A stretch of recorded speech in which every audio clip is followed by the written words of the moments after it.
Hello everybody and welcome back to Average Guy Reviews. Sorry it's been so long. I got this little thing here and I really wanted to play with it and really figure it out before I did a review on this because I was very excited about it. Now the question is, what is it? It is a 360 degree camera by LG. So it records from both sides, and the application that does come along with it is quite well. Now one of my favorite features of this is this protective sheath right here. You just slide it right on and it locks on, doesn't come off. There's a button on each side that you'll press to remove the sheath, and you can actually turn it upside down and stick it on there like so, and it will help you hold the camera. So other than that, it's a fairly simple camera to operate. I'm just going to set the sheath over here. This side has no buttons. This side will be the side facing you if you're recording something in front of you. If you're recording yourself, this side will be facing away from you. On this side you'll have one button right here. This takes pictures and starts your recording. If you were controlling it from the camera, and your power button over here, you press and hold for 1 second to turn it on, and you'll see the lights there beginning to blink, and it does take a second to fire up, so but it does have a rest mode. As you heard, that beep there lets me know it's on, and then there's two little lights right here.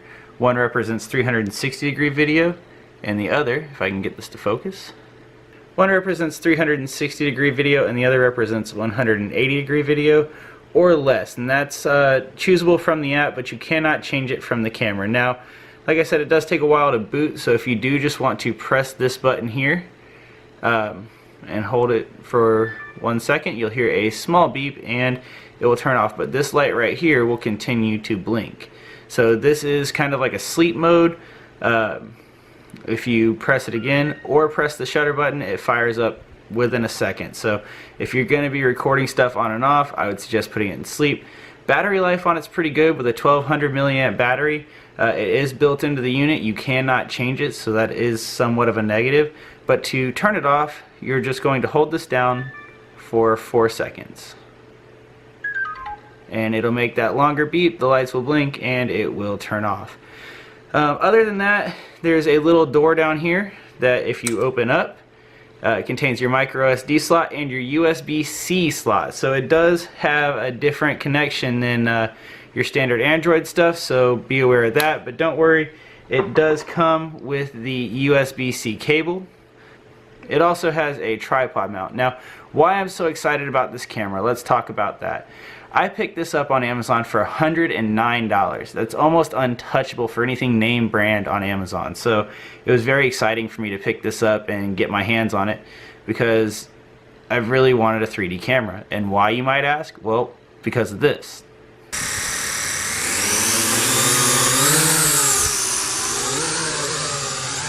And I mean, for other reasons too. With the family vlog, I did do some family vlogging with it, and it does work out pretty well. And the ability to have that 180 degree wide angle view, if I don't want to use it as a 360 camera, makes it very versatile. Now, as you can see, it's really small, so it does just slide right in your pocket. So you can take it with you anywhere.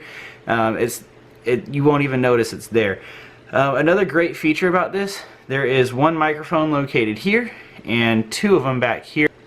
They're located right up along the edge of the camera. I don't know if you can see them right there. Which gives it Dolby Digital 5.1 or 3D spatial audio. So the 3D spatial audio I haven't really got to play with. That's a newer update, and this is firmware upgradable. It's a newer update that I haven't really got to play with, but the 5.1 does work flawlessly, and it is very exciting for me to play with that type of audio. The other thing I've noticed is it has very, very good noise cutouts, so if things get way too noisy, it doesn't distort as badly. It just kind of turns down the volume for you and then readjusts when things quiet down. Other than that, the basic specs on this thing are 13 megapixel cameras front and back, and the bitrate is fairly low at under 20 kilobits a second.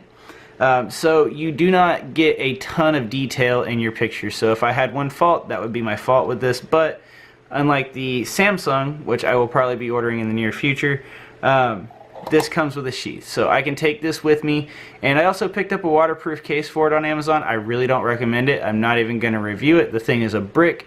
There's imperfections in the plastic, but that's a different subject. let's go ahead and take a look at the app. I'm going to go ahead and jump over to my screen recorder and we will see it from there. Alright everybody, we're going to go ahead and open up the 360 Cam Manager app. This is the companion app for the LG G5 360 camera. Now I do have the camera sitting next to me and it is on. So we're going to open up the app and it will find the camera and connect to it automatically. The first time there is a pairing process.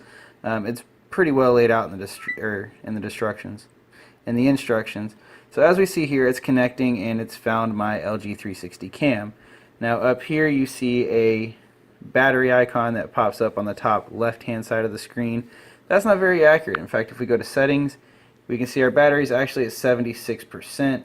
But also in here you get options for changing your Wi-Fi password, your sound, your LED notification lights on the camera, how much storage is left on the camera, auto sleep, and information about what version of software you're running on the camera. Now to update the camera you do have to hook it up to Windows or Mac and download the LG Bridge program. It's fairly simple. It wasn't that much of a pain.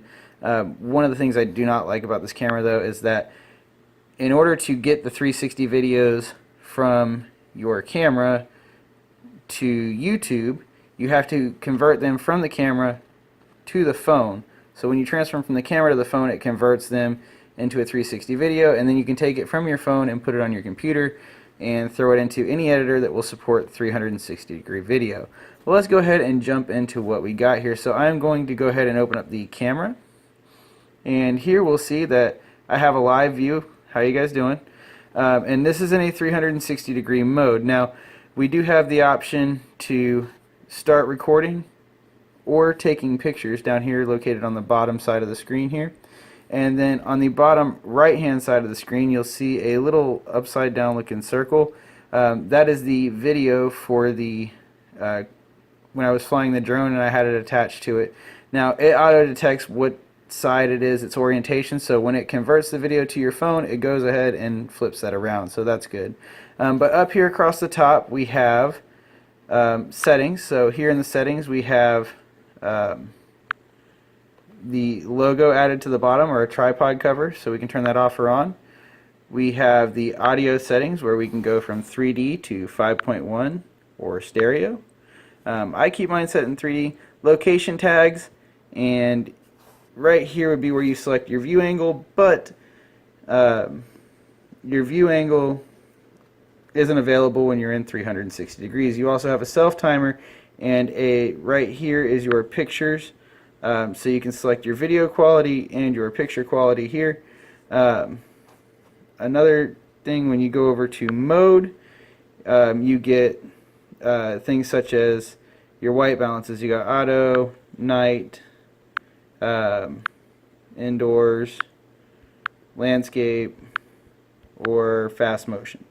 I generally leave mine on auto. The other options you have down here are again timers for taking pictures, and then this one is where the value adds for me. So here we can see that I'm in 360 degree mode, and I have both cameras going, which is represented by the two arrows here in yellow or green, whatever color that may be. Now if I select this one though, it's going to go ahead and give me a live view from just one side of the camera. So back there you can see my computer and my editor is up. Or I can just go ahead and switch the camera so I can see out of the other side. So as we can see here, it's a fairly narrow angle of view, but if I do go to my settings menu again, now my view angle adjuster is available, so I can see a full 180 degree view. I can narrow that way down to a really tight view, or I can do just a standard size view. I mean, it's still a really wide view, but a view nonetheless. Now here I have my aspect ratio. I can actually up my video quality a little bit, and I can even change it to 4:3 or 1:1. I don't know why you'd want to do something like that, but we're just going to stick on 16.9 for the pictures. Now, one thing I do want to note is that the video quality from this camera is not even nearly as clear as it looks right now when you pull it off, and I don't know why. It should be clear, but you have a lot of digitization, that's a tongue twister in there, in the video, and I'm not a huge fan of that, but for something I can carry in my pocket, I'm very happy about it. So here we have manual settings. If we wanted to do manual white balance, we can adjust our exposure. We can adjust our ISO. And it looks like our ISO ranges all the way up to 2700. That's actually really good for this little camera. So I do got to say, I'm fairly impressed by that. And we can go all the way down to 50. We have our shutter speed here, so we can really darken things up or really brighten them up. And then you can press that button and it kind of adjusts all your settings like auto would. But again, you have your white balance here, so we can adjust our white balance to look a lot warmer, or we can adjust it to look a lot cooler. So great features there, especially if you're going to do some 360 pictures, and you can kind of hide behind an object. But the hard thing about 360-degree pictures is that it's very, very hard to stay out of them. That was one of the things I learned going into this. So that's pretty much your camera settings here. You can click this to open up your gallery, and as you'll see here, if I click this button up here, this little globe, it's going to download it. I already took it off my phone. But you can see here the available videos. So, and then this is a little video I shot in the hospital of just the room there. But that is that, and your gallery is much the same. Here in your gallery you have options to see what's on the camera or what's on your device. So here you'll see that I have something on the device. I can go ahead and play it, and I can do a view from the front and the back, or anything like that. So you also have buttons to share here. I can select this one and click share, and it will give me options to share it however I would like. So great little camera, good app. It's very stable. I haven't had any problems with it. Down here we have the help section where it pretty much gives you basic overview. Here you can see what the audio would look like, and then it shows you how to view your photos, what the buttons do, your Wi-Fi password, resetting Wi-Fi. Shown here, you will press the shutter button and the power button and hold it down for 3 seconds until you hear a beep. This tells you that you can view your photos without the 360 Cam Manager, but you have to download the 360 Cam Viewer from the Google Play Store, or the 360 Cam Viewer to your computer. Now, the problem I've had is that it won't work on my computer. It wants another extension, but you can't download the extension from the site they give you. But that's just pretty much a basic overview of the app. So anyways, this is the LG 360 camera. If you want to see the video of the 360 VR flights, it will be on my channel, and the link will be in the description below. There's also a audio test of it. A friend of mine was doing a live performance out by the beach, so I went ahead and set up the 360 camera to check out the audio quality. So you got some good live music in there. But thanks again for watching. I will probably take a little break from this channel just until maybe that Samsung 360 camera gets here and I play with it for a little bit. But I will still be here monitoring the channel, so if you have any questions, be sure to drop them in the comments below, and I will do everything I can to help you out. As always, thanks for watching. Be sure to like and subscribe to this video, and we'll see you next time.